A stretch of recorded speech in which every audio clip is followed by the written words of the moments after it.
పేతురు రాసిన మొదటి పత్రిక 5వ అధ్యాయము అండ్ అందులో 7వ వచనం మనం అందరం కలిసి చదువుదాము. మనందరికీ బాగా తెలిసిన లేఖన భాగము, మన అంశాన్ని మనము కంటిన్యూ చేస్తాం. పేతురు రాసిన మొదటి పత్రిక 5వ అధ్యాయము 7వ వచనం మనం అందరం కలిసి గట్టిగా బిగ్గరగా అర్థాన్ని గ్రహిస్తూ ప్రార్థనాపూర్వకంగా చదువుతాం. ఆయన మిమ్మును కూర్చి చింతించుచున్నాడు గనుక మీ చింత యావత్తు ఆయన మీద వేయుడి. ఇదే మొదటి పేతురు మొదటి అధ్యాయము మొదటి 2 వచనాలు మనం చదువుతాం. మొదటి పేతురు పత్రిక మొదటి అధ్యాయము మొదటి 2 వచనాలని అదే విధంగా మనమందరము కలిసి గట్టిగా బిగ్గరగా ప్రార్థనాపూర్వకంగా అర్థాన్ని గ్రహిస్తూ చదువుతాం. యేసుక్రీస్తు అపోస్తలుడైన పేతురు తండ్రి అయిన దేవుని భవిష్యత్ జ్ఞానమును బట్టి ఆత్మ వలని పరిశుద్ధత పొందిన వారై విధేయులగుటకును యేసుక్రీస్తు రక్తము వలన ప్రోక్షింపబడుటకును ఏర్పరచబడిన వారికి అనగా పొంతు, గలతియా, కప్పదోకియా, ఆసియా, బితూనియా అను దేశములయందు చెదరిన వారిలో చేరిన యాత్రికులకు శుభమని చెప్పి వ్రాయునది. మీకు కృపయు సమాధానమును విస్తరిల్లునుగాక. చదువుకున్న ఈ యొక్క లేఖన భాగాన్ని దేవుడు మన ధ్యానం కొరకు దీవించి ఆశీర్వదించునుగాక. సో ఈ యొక్క మొదటి పేతురు పత్రికని మనము ఆరంభించినాం. ఈ యొక్క మొదటి పేతురు పత్రికలో ఏమి అంటే మనం కొన్ని సంగతులు చూడడానికి ప్రయత్నం అనేది చేస్తున్నాం. సరే, ఏమి ఈ యొక్క మొదటి పేతురు పత్రికలో పేతురు గారు ఏం చెప్పడానికి, ఏమి తెలియజేయడానికి ఆయన ఇష్టపడుతున్నాడు అని అంటే సఫరింగ్స్ ఆఫ్ బిలీవర్స్ అనేది లాస్ట్ అంటే 3, 4, 5 అధ్యాయాలలో సఫరింగ్స్ ఆఫ్ బిలీవర్స్ అనేవి మనం చూస్తాం. 2వ అధ్యాయానికి వచ్చేసరికి సబ్మిషన్ ఆఫ్ బిలీవర్స్ అనేది మనము చూస్తాం. మొదటి అధ్యాయంలో సాల్వేషన్ ఆఫ్ బిలీవర్స్ అనే సంగతి మనకి ఇక్కడ అర్థమవుతుంది అని మనము చూడడానికి ప్రయత్నం అనేది చేస్తున్నాం. సరే, ఎవరిని ఉద్దేశిస్తూ ఈ యొక్క పత్రిక రాస్తున్నాడు అని అంటే ఈ యొక్క చెదరిపోయిన యాత్రికులకు శుభమని చెప్పి వ్రాయునది. చూడండి, యేసుక్రీస్తు రక్తము వలన ప్రోక్షింపబడుటకును ఏర్పరచబడిన వారికిని అనగా పొంతు, గలతియా, కప్పదోకియా, ఆసియా, బితూనియా అను దేశములయందు చెదరిన వారిలో చేరిన యాత్రికులకు శుభమని చెప్పి వ్రాయునది. యాత్రికులకు శుభమని చెప్పి వ్రాయునది. సో మనం చూస్తున్న సంగతి ఏంటి అంటే ఆ దినములలో అంటే యేసుక్రీస్తు ప్రభుల వారు ఆరోహణుడై వెళ్ళిపోయిన తర్వాత ఆ దినములలో ఆది అపోస్తలులు వాళ్ళు దేవుని పరిచర్య కొనసాగిస్తున్నప్పుడు నీరో చక్రవర్తి కాలములో యెరూషలేము మందిరం మీద కానీ లేకపోతే దేవుని ప్రజలైనటువంటి వారి మీద చాలా దాడులు జరిగినాయి. సో ఆ యొక్క నీరో చక్రవర్తి కాలంలో రోమా ప్రభుత్వం కింద ఉన్నప్పుడు వీళ్ళంతా కూడా యేసుక్రీస్తు ప్రభుల వారి గురించి ఎవరైతే మాట్లాడుతున్నారో, యేసుక్రీస్తు ప్రభుల వారి గురించి ఎవరైతే ప్రకటిస్తున్నారో, యేసుక్రీస్తు ప్రభుల వారిని ఎవరైతే ఆరాధన చేస్తున్నారో వాళ్ళందరినీ కూడా ఏమి అంటే భయంకరమైన హింసల గుండా దేవుని ప్రజలైనటువంటి వారు వెళ్ళినట్టుగా మనం ఇక్కడ చూస్తున్నాం. సో కాబట్టి ఈ యొక్క మరి ఇంత భయంకరమైన హింసలు జరుగుతూ ఉన్నప్పుడు మరి ఈ యొక్క అపోస్తలులైనటువంటి వాళ్ళంతా చెదిరిపోయినారు. ఆయా ప్రాంతాలకి వాళ్ళు చెదిరిపోయినారు. సో అట్లా చెదరిపోయిన వాళ్ళని ఉద్దేశిస్తూ పేతురు గారు ఈ యొక్క పత్రిక అనేది రాస్తున్నారు. సో పోయిన వారం మనం చూసింది ఏంటి అనంటే పొంతు అనే ప్రాంతం గురించి మనము కొన్ని సంగతులు చూడడానికి ప్రయత్నం అనేది చేసినాం. ఈ పొంతు ప్రాంతం వాళ్ళు ఎవరు, వాళ్ళు ఎక్కడి నుంచి వచ్చినారు, వాళ్ళు ఎటువంటి పరిచర్య వాళ్ళు చేసినారు అనే సంగతి మనం చూడడానికి ప్రయత్నం చేసినాం. మరి అపోస్తల కార్యములు 2వ అధ్యాయము 9వ వచనంలోనే ఈ పొంతు ప్రాంతానికి సంబంధించిన ప్రజలు కొద్దిమంది యెరూషలేములో ఉన్నారు. పేతురు గారు సువార్త చెప్తా ఉంటే ఆయన మొట్టమొదటి ప్రసంగం అది. So first sermon of Peter, ఆ యొక్క మొట్టమొదటి ప్రసంగంలో ఈ పొంతు ప్రాంతానికి చెందిన విశ్వాసులు ఉన్నారు అనే సంగతి మనం చూసినాం. సో మరి పేతురు గారు వాక్యం చెప్పినప్పుడు పరిశుద్ధాత్మ దేవుడు వాళ్ళ మీదకి వచ్చినాడు, వాళ్ళు హృదయంలో గురుచ్చబడ్డ వాళ్ళు అనే సంగతి మనకి ఇక్కడ అర్థమవుతుంది. సో కాబట్టి హృదయములో గురుచ్చబడి వీళ్ళంతా కూడా రక్షణ పొందిన వాళ్ళు. సో తెలుసుకోవాల్సిన సంగతి ఏంటంటే మరి ఏడి 33, 34, 35 ఆ ప్రాంతంలో పేతురు గారు మరి మొదటి ఆయన యొక్క ఫస్ట్ సెర్మన్ అంటే మొదటి వర్తమానము ఆయన ఇచ్చినాడు అపోస్తుల కార్యములు 2వ అధ్యాయంలో. సో ఇప్పుడు ఇక్కడ పేతురు రాసిన మొదటి పత్రికకు వచ్చేసరికి ఏమి అంటే ఏడి 63 నుండి 67 ఆ మధ్యలో ఈ యొక్క పత్రిక పేతురు గారు రాసినారు. సో మరి ఏడి 34 ఎక్కడ, ఏడి 63 ఎక్కడ అని అంటే దగ్గర దగ్గర 30 సంవత్సరాల గ్యాప్ ఉందండి. సో కాబట్టి 30 సంవత్సరాలు ఈ యొక్క దేవుని ప్రజలని ఏ విధంగా వాళ్ళు హింసిస్తున్నారో, ఆ హింసలలో దేవుని ప్రజలైనటువంటి వారు ఏ విధంగా ప్రవర్తించారో ఇక్కడ పేతురు గారు చాలా అద్భుతంగా మనకు చెప్తున్నారు. సో కాబట్టి పోయిన వారం మనం చూసిన సంగతి ఏంటి అంటే పొంతు అనే ప్రాంతానికి చెందిన వాళ్ళు మరి ఆత్మచేత నింపబడ్డారు, ఆత్మచేత నడిపింపబడ్డారు. ఆ యొక్క పేతురు గారు వాక్యం చెప్పినప్పుడు ఆత్మ కార్యం వాళ్ళ లోపల జరిగింది, వాళ్ళు రక్షింపబడ్డారు, వాళ్ళు రక్షణ పొందుకున్నారు. యేసుక్రీస్తు ప్రభుల వారి యందు విశ్వాసం ఉంచినారు. విశ్వాసం ఉంచి వాళ్ళ ప్రాంతాలకు వాళ్ళు మరలా వెళ్ళిపోయినారు. బహుశా కొద్దిమంది యెరూషలేములో వాళ్ళతో పాటే ఉండి సేవ చేస్తున్నారేమో మనకైతే తెలియదు. కానీ కొద్దిమంది మాత్రం చాలా మటుకు ఆ యొక్క కార్యం అయిపోగానే ఎంతోమంది వాళ్ళ ప్రాంతాలకు తిరిగి వెళ్ళిన వారుగా ఉంటున్నారు. సో ఆ విధంగా మరి దేవుని వాక్యము చేత తాకబడి, దేవుని వాక్యము చేత సరిచేయబడి, దేవుని వాక్యం చేత హృదయాలు మరలింపబడిన వ్యక్తులు ఈ యొక్క పొంతు ప్రాంతానికి చెందిన వ్యక్తులు అనే సంగతి మనకిక్కడ చాలా స్పష్టంగా అర్థమవుతుంది. సో కాబట్టి ఆ విధంగా మరి యెరూషలేములో ఆ విధమైనటువంటి హింసలు ఉన్నప్పుడు యెరూషలేములో ఉన్న వాళ్ళు యెరూషలేములో ఉన్నారు. దాని తర్వాత ఎవరైతే వెళ్ళిపోయినారో వాళ్ళందరూ కూడా వెళ్ళిపోయినారు. మామూలుగా మనం యూత్ క్యాంప్ కానీ లేకపోతే పెద్ద పెద్ద కూటములు, నేను హెబ్రోన్లో సేవ నేర్చుకున్నాను. సో కాబట్టి ఆ యొక్క హెబ్రోన్లో యూత్ క్యాంప్కి వచ్చిన వాళ్ళు ఎట్లా ఉంటారంటే వాళ్ళు అంటే మంచి తీర్మానంతో వాళ్ళు వస్తారు. దేవుడు నాతో మాట్లాడితే నేను సేవకు సమర్పించేసుకుంటాను అనే తీర్మానంతో వాళ్ళు వచ్చి వాళ్ళు ఏం చేస్తారంటే ఆ సేవకు సమర్పించుకొని అక్కడే కంటిన్యూ అయిపోతూ ఉంటారు, మిగతా వాళ్ళంతా వెళ్ళిపోతారు. సో అదేవిధంగా బహుశా ఇక్కడ కూడా జరిగిందేమో అని మనము అనుకోవచ్చు. సో పొంతు ప్రాంతం నుండి వచ్చినారు, పేతురు గారు వాక్యం చెప్తే విన్నారు, కొద్దిమంది తాకబడి మేము కూడా దేవుని మీతో పాటు కలిసి దేవుని సేవ చేస్తామండి అని దేవుని సేవ చేసినారు. ఇంకా కొద్దిమంది మరలా వాళ్ళ యొక్క ప్రాంతానికి వాళ్ళు వెళ్ళిపోయారు. అయితే యెరూషలేములో మరి దేవుని ప్రజలను ఈ విధంగా మరి వాళ్ళు రాళ్లతో కొట్టబడ్డారు, రంపాలతో కోయబడ్డారు, ప్రాణంతో ఉండగానే భయంకరమైన ఊపిరి ఆడనట్టు వాళ్ళని ఏం చేసినారంటే ఆ విధంగా హింసించేసినారు. సో కాబట్టి ప్రియమైన దేవుని బిడ్డలారా, ఇటువంటి హింసల గుండా వీళ్ళు వెళ్తున్నప్పుడు ఆయా ప్రాంతాలకి వాళ్ళు చెదిరిపోయినారు. సువార్థికులు, అపోస్తలులు, దేవుని వాక్యం బోధిస్తున్న వాళ్ళు, దేవుని వాక్యం ప్రకటించే వాళ్ళు, వీళ్ళంతా కూడా ఏమి అంటే ఆయా ప్రాంతాలకి చెదిరిపోయినారు. ఆ యొక్క ప్రాంతాలకి చెదిరిపోయిన వాళ్ళ గురించి వాళ్ళని ఉద్దేశిస్తూ పేతురు గారి యొక్క పత్రిక రాస్తున్నారు. అండ్ అట్లా చెదిరిపోయిన వాళ్ళలో కొద్దిమంది ఆ పొంతు అనే ప్రాంతానికి చెదిరిపోయినారు. దాని తర్వాత కొద్దిమంది గలతియా అనే ప్రాంతానికి చెదిరిపోయినారు. కప్పదోకియా, ఆసియా, బితునియా అను ఇటువంటి దేశములకు వీళ్ళు చెదిరిపోయినారు. సో ఆ యొక్క చెదిరిపోయిన విశ్వాసులకి వాళ్ళని సూచిస్తూ పేతురు గారి యొక్క పత్రిక రాస్తూ మనకు ఏమర్థం అవుతుంది అని అంటే ఈ యొక్క పొంతు ప్రాంతం వాళ్ళు ఇట్లా ఎవరైతే యేసుక్రీస్తు ప్రభుల వారి నామాన్ని బట్టి హింసింపబడుతున్నారో వాళ్ళందరికీ కూడా వాళ్ళు ఆతిథ్యం ఇచ్చినారు.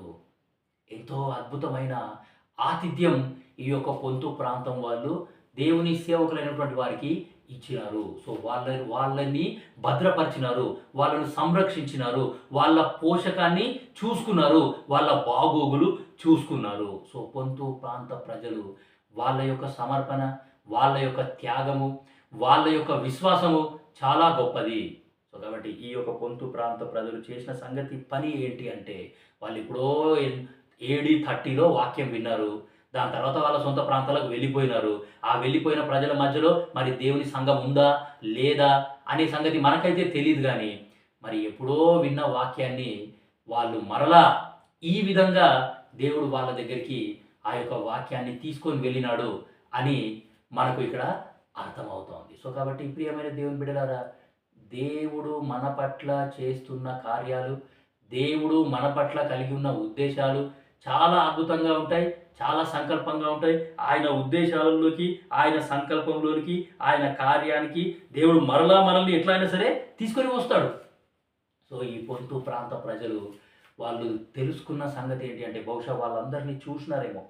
యేసు ప్రభు కొరకు ఎవరైతే హింసింపబడ్డారో, ఎవరైతే మరి గాయాల పాలైపోయినారో వాళ్ళందరినీ చూసిన తర్వాత వాళ్ళ హృదయం కరిగిపోయింది.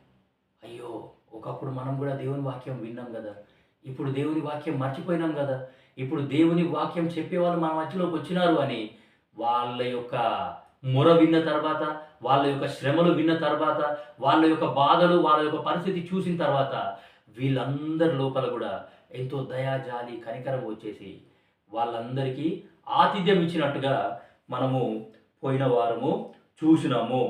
సో కాబట్టి ఈ యొక్క పొంతు ప్రాంతం అనేది యెరూషలేము మందిరానికి దగ్గర దగ్గర 1500 కిలోమీటర్ల దూరంలో ఉంది అనే సంగతి కూడా పోయినసారి మనము చూసినాం. సో 1500 కిలోమీటర్లు అంటే మన హైదరాబాద్ నుండి ఢిల్లీ అంత దూరం.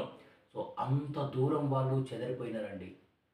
సో కాబట్టి చెదిరిపోయినప్పటికీ ఈ యొక్క చెదిరిపోయిన విశ్వాసులని సూచిస్తూ పేతురు గారు ఈ యొక్క పత్రిక అనేది రాస్తున్నారు. సరే, పొంతు ప్రాంతం గురించి పోయిన వారం మనం చూసినాము. వాళ్ళ యొక్క ప్రేమ, వాళ్ళ యొక్క ఆతిథ్యము, వాళ్ళ యొక్క మంచితనము, వాళ్ళ యొక్క విశ్వాసము, వాళ్ళ యొక్క ప్రయాసము, వాళ్ళ యొక్క విధేయత, ఇలా ఎన్నో విషయాలు ఉన్నాయి. సో దేవుని ప్రజలను వాళ్ళు చేర్చుకున్నారు, దేవుని ప్రజలని వాళ్ళు ఆదరించినారు, దేవుని ప్రజలని వాళ్ళు పోషించినట్టుగా మనము ఇక్కడ చూస్తున్నాం. సో కాబట్టి ప్రియమైన దేవుని బిడ్డలారా, నేటి దినాలలో చాలా భయంకరమైన పరిస్థితులు మనం చూస్తున్నాం. నేటి దినాలలో చాలా భయంకరమైన పరిస్థితులు చూస్తున్నాం. ఈ దినాలు ఎటువంటి దినాలు అంటే, ప్రేమ అనేది తగ్గిపోతూ వస్తుంది. ప్రేమ తగ్గిపోతున్న దినాలలో నువ్వు నేను ఉన్నాం. సో కాబట్టి ఈ వాక్యం అనేది మనకు చాలా అవసరం. సో పొంతు ప్రాంత ప్రజల యొక్క విశ్వాసము, వాళ్ళ ప్రేమ, వాళ్ళ త్యాగము, వాళ్ళ యొక్క ప్రయత్నము, వాళ్ళ యొక్క ప్రయాసము చాలా అద్భుతంగా ఉంది. సో కాబట్టి ఈరోజు ఏం చేస్తామంటే, రెండో ప్రాంతం గలతియా అనే ప్రాంతం గురించి మనం చూడడానికి ప్రయత్నం అనేది చేస్తాం. మొదటి పేతురు పత్రిక 1వ అధ్యాయము 2 వచనాలు నేను మరలా చదువుతున్నాను మన ధ్యానం కొరకు. ఏమి అంటే, ఇక్కడ 5 రకాల ప్రాంతములు ఉన్నాయి. ఈ 5 రకాల ప్రాంతాలలో పొంతు ప్రాంతానికి సంబంధించి మనము కొన్ని సంగతులు పోయిన వారం చూసినాం. సో ఈరోజు ఏం చేస్తామంటే, గలతియా అనే ప్రాంతం గురించి చూడడానికి మనము ప్రయత్నం చేస్తాం. 2వ వచనం నేను చదువుతున్నాను. ఆత్మ వలని పరిశుద్ధత పొందిన వారై విధేయులగుటకును, యేసుక్రీస్తు రక్తము వలన ప్రోక్షింపబడుటకును ఏర్పరచబడిన వారికిని, అనగా పొంతు, గలతియా, కప్పదోకియా, ఆసియా, బితూనియా అను దేశముల యందు చెదరిన వారిలో చేరిన యాత్రికులకు శుభమని చెప్పి వ్రాయునది అని ఇక్కడ మనము చూస్తున్నాం. సో కాబట్టి పొంతు అనే ప్రాంతం గురించి మనం పోయిన వారం చూసినాం. ఈరోజు ఏం చేస్తాము అంటే, గలతియా అనే ప్రాంతం గురించి చూడడానికి మనము ప్రయత్నం అనేది చేస్తాం. సో కాబట్టి ఈ గలతియా అనే ప్రాంతం ఈ యెరూషలేం మందిరం నుండి ఎంత దూరం ఉంది అని అంటే, దగ్గర దగ్గర 1000 కిలోమీటర్ల దూరం ఉంది. గలతియా అనే ప్రాంతం యెరూషలేము నుండి 1000 కిలోమీటర్ల దూరంలో ఉన్నట్టుగా మనము చూస్తాం. సో నేను మ్యాప్ కూడా తీసుకొచ్చినాను, ఆ మ్యాప్లో మీకు చూపిస్తాను. ఈ యొక్క పొంతు అనే ప్రాంతం నుండి ఈ యొక్క గలతియా అనే ప్రాంతం ఎంత దూరం ఉందంటే 400 కిలోమీటర్ల దూరం ఉన్నట్టు మనం ఇక్కడ చూస్తాం. సో కాబట్టి మీ కొరకు నేను మ్యాప్ కూడా తీసుకొని వచ్చినాను. ఇక్కడ ఉంది యెరూషలేము. ఇక్కడ నుండి ఏమి అంటే గలతియా అంటే ఇక్కడ ఉంది. ఇదంతా గలతియా ప్రాంతం. సో కాబట్టి పోయిన వారం మనం చూసింది ఏంటంటే పొంతు అనే ప్రాంతం చూసినాం. ఇది యెరూషలేము. పొంతు అంటే ఇక్కడ ఉంది. ఇది ఇక్కడ నుండి ఇక్కడి వరకు 1500 కిలోమీటర్ల దూరం ఉంది. సో ఇప్పుడు ఈరోజు మనం చూస్తున్న సంగతి ఈ గలతియా అనే ప్రాంతం. సో ఇక్కడ యెరూషలేం మందిరం ఉంది. ఇక్కడ నుండి ఈ గలతియా వరకు 1000 కిలోమీటర్ల దూరం ఉన్నట్టు మనము చూస్తున్నాం. సో కాబట్టి ఈ పొంతు నుండి ఈ గలతియా వరకు మొత్తం ఏంటి అంటే 400 కిలోమీటర్ల వ్యవధి ఇక్కడ ఉన్నది. అంటే ఇక్కడ నుండి ప్రజలు ఇక్కడికి చెదిరిపోయినారు, ఇక్కడ నుండి ప్రజలు ఇక్కడికి చెదిరిపోయినారు. సో ఆయా ప్రాంతాలకి అంటే వాళ్ళు ఆ విధంగా అట్లా వెళ్తూ ఉన్నప్పుడు ఈ ప్రాంతం ఇక్కడ ఉంది అని ఇక్కడ కొద్దిమంది ఆగిపోయినారు. దాని తర్వాత ఇక్కడ నుండి ఇంకా కొద్దిమంది ఆ ప్రాంతానికి వెళ్ళిపోయినారు. సో అట్లా పొంతు, గలతియా, కప్పదోకియా, బితునియా, ఆసియా ఈ యొక్క 5 ప్రాంతాలు మనకు ఇక్కడ కనబడుతున్నాయి. సో కాబట్టి ఈరోజు చూసేది ఈ యొక్క గలతియా అనే ప్రాంతం గురించి. సో ఇక్కడి నుండి ఇక్కడి వరకు ఏమి అంటే వాళ్ళు ప్రయాణం చేస్తూ 1000 కిలోమీటర్ల దూరం వాళ్ళు చెదిరిపోయినట్టుగా మనం ఇక్కడ చూస్తూ ఉన్నాం. సో కాబట్టి ఈ ప్రియమైన దేవుని బిడ్డలారా, ఈ యొక్క గలతియా అనే ప్రాంతం గురించి కొన్ని మాటలు మనం చూడడానికి ప్రయత్నం అనేది చేస్తాము. ఈ యొక్క గలతియా ప్రాంత ప్రజలు ఎవరు అనంటే ఇక్కడే రాయబడ్డది, ఏర్పరచబడిన వారు, దేవుని పని కొరకు ఏర్పరచబడిన వారు. మొదటి పేతురు పత్రిక మొదటి అధ్యాయము 2వ వచనంలో రాయబడ్డది ఏర్పరచబడిన వారు అనే సంగతి ఇక్కడ మనము చూస్తున్నాం. సో ఈ గలతియా ప్రాంత ప్రజలు ఎవరు అంటే ఏర్పరచబడిన వారు. అంటే ఈ ప్రాంతానికి చెదిరిపోయిన వాళ్ళు ఎవరు అని అంటే ఏర్పరచబడిన వారు అని మనకి ఇక్కడ అర్థమవుతుంది. దాని తర్వాత ఆత్మ వలని పరిశుద్ధత పొందిన వారు. దాని తర్వాత విధేయులగుటకును, దేవునికి విధేయులు. దాని తర్వాత రక్తము వలన ప్రోక్షింపబడ్డ వాళ్ళు అనే సంగతి మనము ఇక్కడ చూస్తున్నాం. సో 4 విధాల దేవుని ఆశీర్వాదములు లేకపోతే దేవుని యొక్క మేలులు పొందుకున్న మనుషులు ఈ యొక్క గలతియా అనే ప్రాంతానికి చెదిరిపోయిన వాళ్ళు. సో ఈ యొక్క గలతియా అనే ప్రాంతం మోడర్న్ డే టర్కీ అని మనం అంటాం. సో కాబట్టి ప్రస్తుతం ఈ యొక్క గలతియా ప్రాంతానికి ఉన్న ప్రస్తుత పేరు ఏంటి అంటే టర్కీ. ఈ యొక్క టర్కీ దేశానికి వీళ్ళు చెదిరిపోయినట్టుగా మనము చూస్తూ ఉన్నాం. సో కాబట్టి ప్రియమైన దేవుని బిడ్డలారా, ఈ యొక్క గలతీ ప్రాంతానికి చెదిరిపోయిన ఈ యొక్క విశ్వాసుల గురించి మనము తెలుసుకోవాల్సిన సంగతి ఏంటి అంటే అపోస్తలుడైన పౌలు కూడా ఈ యొక్క గలతీ ప్రాంతంలో ఏమి అంటే ఆయన పరిచర్య అనేది చేసినాడు. ఆయన ఈ యొక్క పరిచర్య అనేది అక్కడ దేవుని మందిరాలు స్థాపించడం అనేది కూడా అక్కడ జరిగింది. అటువంటి ప్రాంతానికి ఈ యొక్క ప్రజలు చెదిరిపోయినట్టుగా మనము చూస్తూ ఉన్నాం. సో కాబట్టి ఒక ప్రాంతానికి దేవుడు మనల్ని తీసుకొని వెళ్తున్నాడు అనంటే ఖచ్చితంగా అక్కడ దేవుని ఉద్దేశము, దేవుని సంకల్పం అనేది ఖచ్చితంగా ఉంటుంది. ఇప్పుడు AD 64 నుండి AD 63 నుండి 67 మధ్యలో పేతురు గారు ఈ యొక్క పత్రిక రాసినట్టు మనము చూసినాం. అదే గలతీ ప్రాంతానికి కనుక మనము వచ్చామనుకోండి, అపోస్తలుడైన పౌలు ఆల్రెడీ ఈ యొక్క గలతీలో ఆయన సంచరించినాడు. ఆల్రెడీ ఆయన ఇక్కడ పరిచర్య అనేది చేసినాడు. సో కాబట్టి మొదటి సువార్త దండయాత్ర అంటే AD 49 నుండి AD 58 మధ్యలో, క్రీస్తు శకం 49 నుండి క్రీస్తు శకం 58 ఆ సంవత్సరాల మధ్యలో అపోస్తలుడైన పౌలు ఈ యొక్క ప్రాంతంలో ఆల్రెడీ సేవ చేసినాడు, ఆల్రెడీ పరిచర్య చేసినాడు. ఆయన సువార్త ప్రకటించినాడు. ఆయన కొన్ని సంఘాలు స్థాపించినాడు. ఈ గలతీ ప్రాంతంలోనే కొన్ని సంఘాలు ఆయన స్థాపించినాడు. సో కాబట్టి ప్రియమైన దేవుని బిడ్డలారా, దేవుని యొక్క సంకల్పము, దేవుని యొక్క ఉద్దేశము ఎంత అద్భుతంగా ఉంది అంటే, దేవుని వాక్యం అనేది అట్లా పరుగులు తీస్తానే ఉండాలా? దేవుని వాక్యం అనేది స్ప్రెడ్ అవుతూనే ఉండాలా? దేవుని వాక్యం అనేది ఒక స్థలం నుండి ఇంకో స్థలానికి అది వ్యాపిస్తూనే ఉండాలా? జీవజల నదులనేవి ప్రవహిస్తూనే ఉండాలి అనేది దేవుని యొక్క కోరిక, దేవుని యొక్క ఆశ. ఎవరైతే దేవుని వాక్యం విన్నారో, ఎవరైతే దేవుని వాక్యాన్ని అంగీకరించినారో, ఎవరైతే దేవుని వాక్యం చేత తాకబడ్డారో, అలాంటి వాళ్ళకి ఏమి అంటే దేవుడు ఆ వాక్యంలోనే స్థిరపరచాలి అనేది దేవుని యొక్క ఉద్దేశం. సో కాబట్టి ఎవరైతే ఈ ప్రాంతాలకి చెదిరిపోయినారో వాళ్ళందరికీ కూడా, అంటే ఈ గలతియా అనే ప్రాంతానికి ఎవరైతే చెదిరిపోయినారో వాళ్ళందరినీ ఉద్దేశిస్తూ పేతురు గారు చెప్తున్న మాట ఏంటి అంటే, మీ పని మీరు మర్చిపోకండి, మీ ఏర్పాటు మీరు మర్చిపోకండి, మీ పిలుపు మీరు మర్చిపోకండి, మీ యొక్క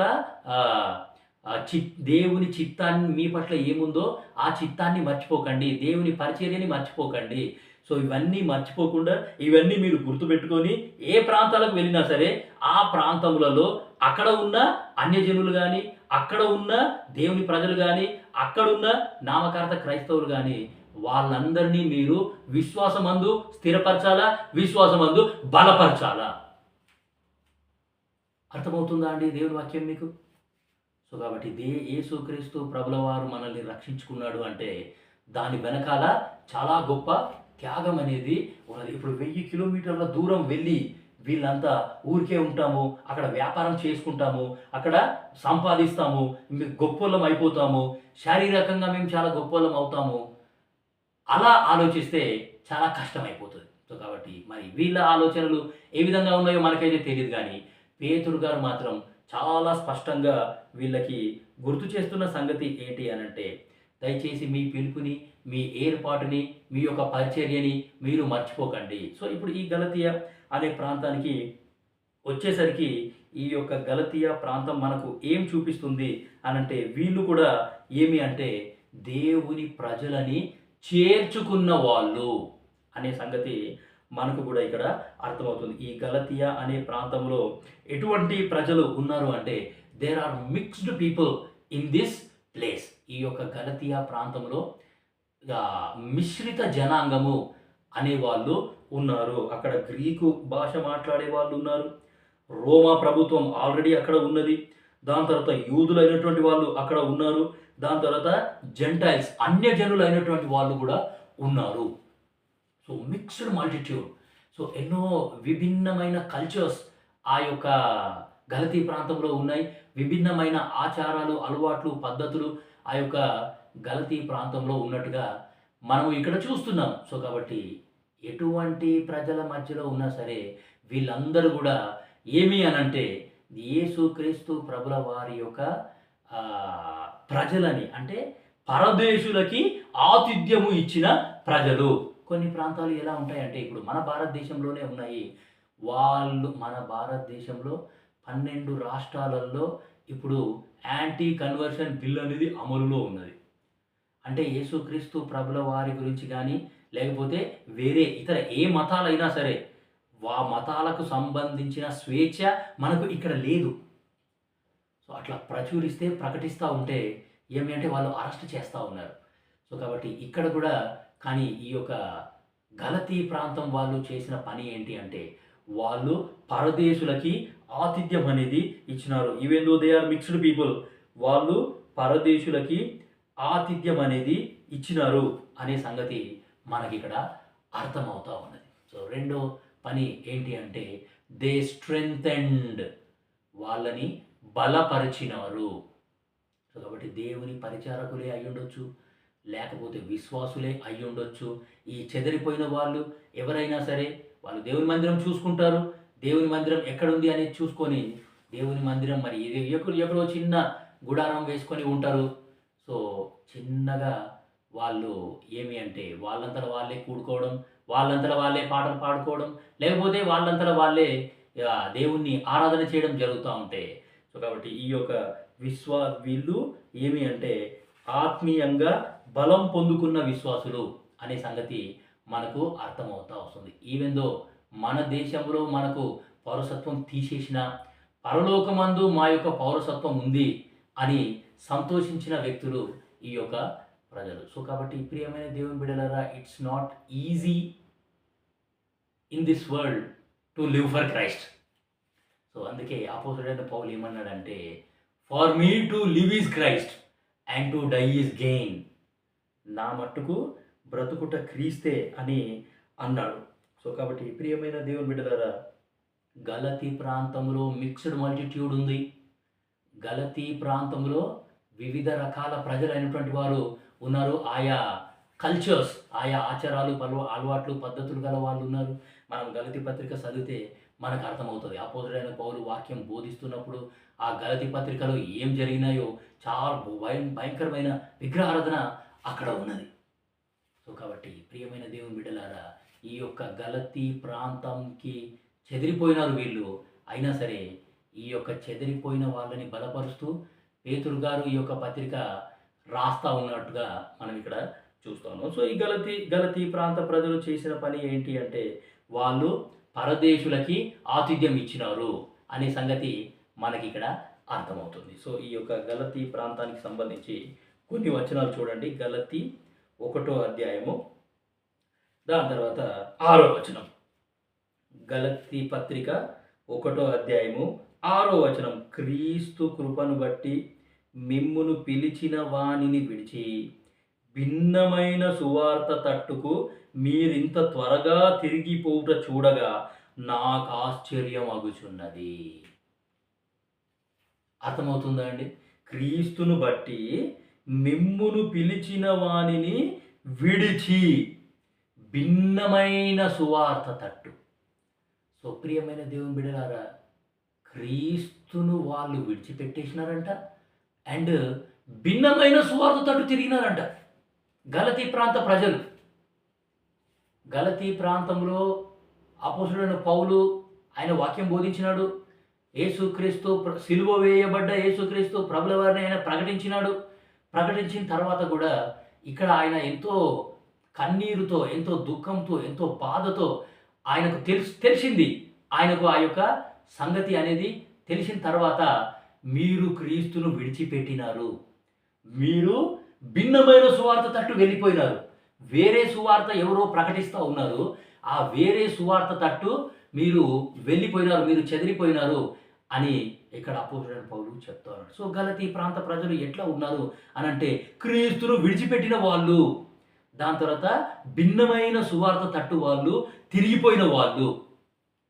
సో ఇటువంటి ప్రజలని సమకూర్చాలి కదండి, ఇటువంటి ప్రజలని ధైర్యపరచాలి కదా, ఇటువంటి ప్రజలని వీళ్ళ యొక్క ఆత్మీయ జీవితాలు, ఆత్మీయ స్థితి చూచిన దేవుడు ఏం చేసినాడు అంటే, ఈ ప్రాంతానికి కొద్దిమంది చెదిరిపోయేలాగా చేసినాడు. సో కాబట్టి ఆ యొక్క ప్రాంతాలకి చెదిరిపోయిన తరువాత బహుశా ఈ యొక్క చెదిరిపోయిన వాళ్ళు మరి వాళ్ళు సువార్తను విడిచిపెట్టినారేమో, యేసుక్రీస్తు ప్రభుల వారిని కూడా విడిచిపెట్టినారేమో. సో ఎక్కడో అపోస్తుల కార్యములో పేతురు గారు వాక్యం చెప్పినారు. దాని తర్వాత అపోస్తలుడైన పౌలు ఈ యొక్క ప్రాంతానికి వచ్చి పరిచర్య చేసినాడు.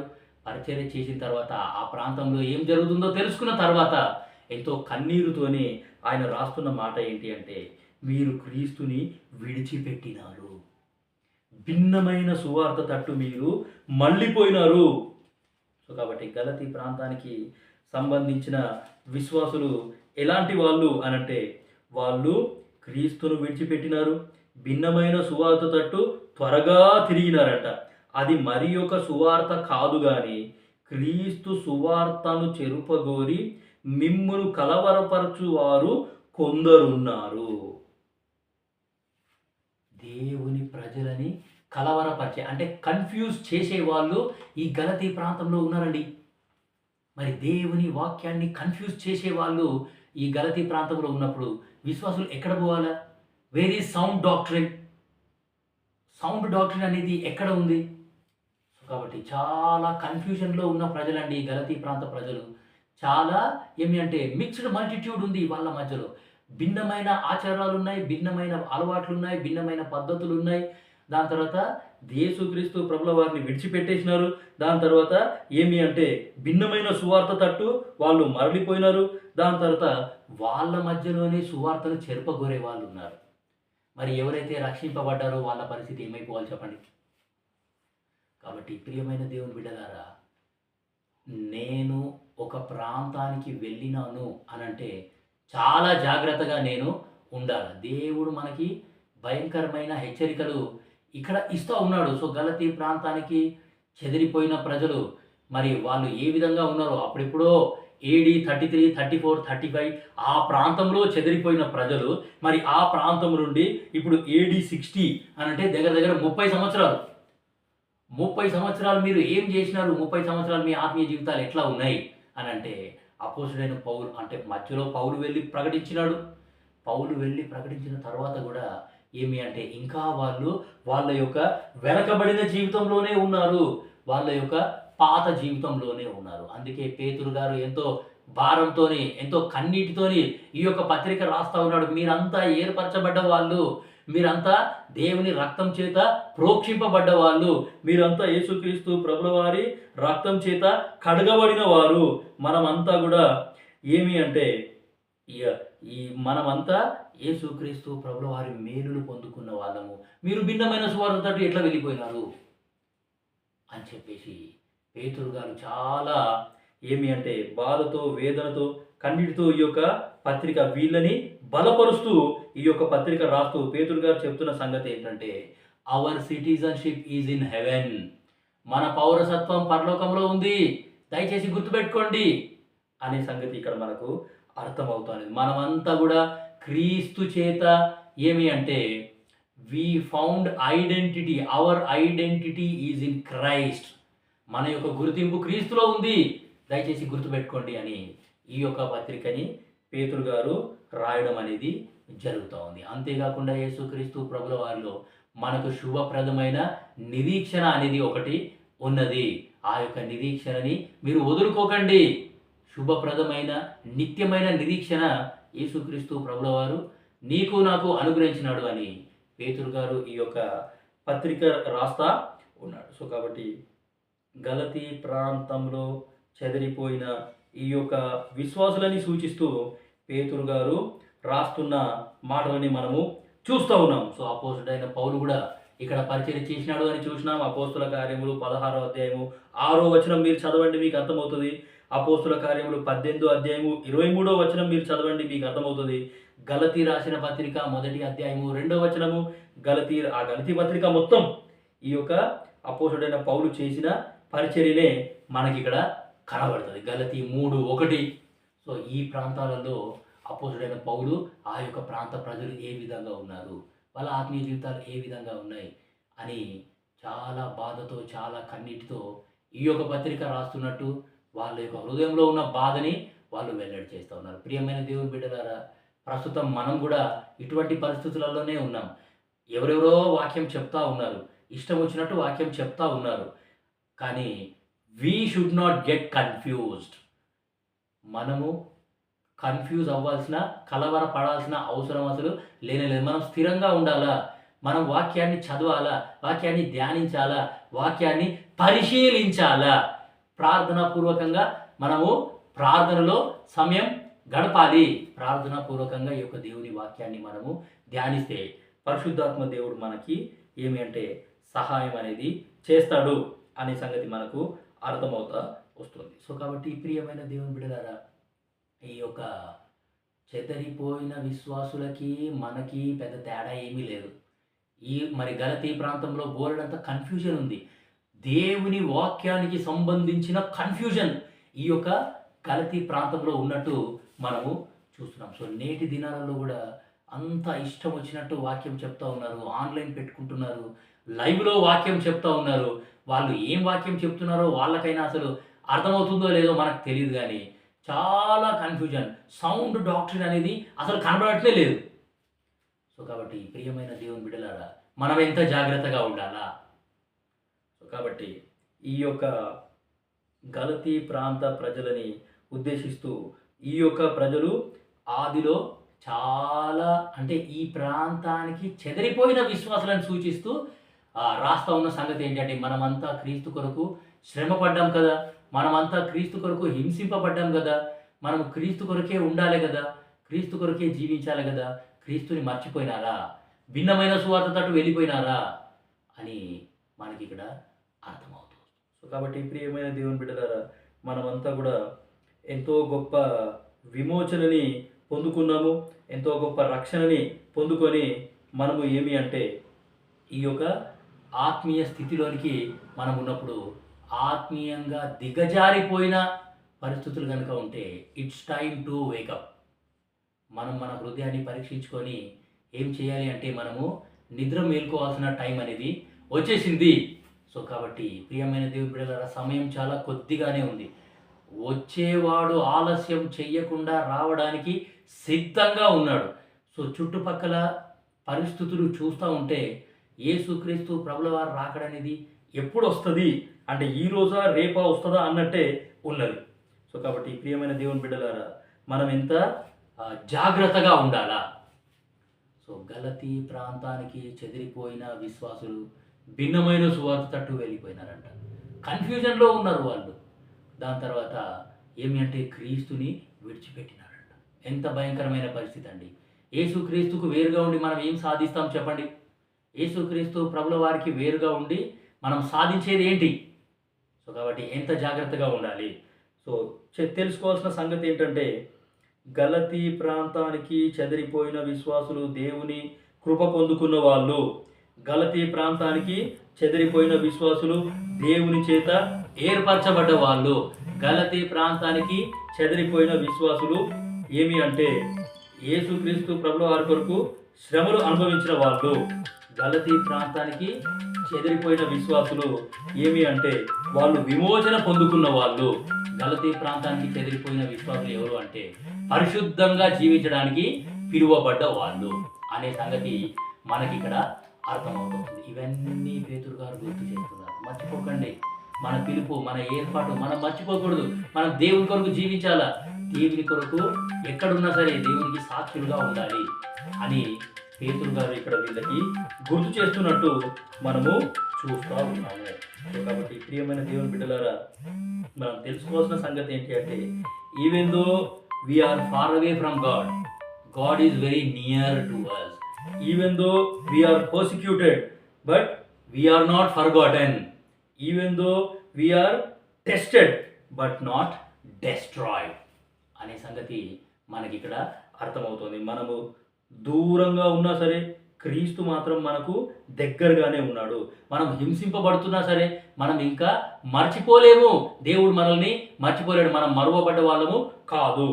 దాని తర్వాత మనము పరీక్షల గుండా వెళ్తున్నా సరే మనము నాశనం అయిపోయిన వాళ్ళము కాదు అనే సంగతి మనకి ఇక్కడ అర్థమవుతూ వస్తుంది. మరి గలతీ ప్రాంతానికి చెదిరిపోయిన విశ్వాసులలాగా నువ్వు నేను గనక ఉంటే మన హృదయాలు మనం పరీక్షించుకొని, ప్రభువా నేను మరలా నీ దగ్గరకు వస్తాను, మరలా నన్ను సమకూర్చు, మరలా నన్ను చేర్చుకో అని అంటే దేవుడు కనికరం గల దేవుడు, జాలి గల దేవుడు, దయగల దేవుడు, మన పైన కృప చూపించి మన పట్ల ఆయన దయ, జాలి, కనికరం చూపించే దేవుడు కనుక ఆయన మనల్ని చేర్చుకునేవాడిగా ఉన్నాడు.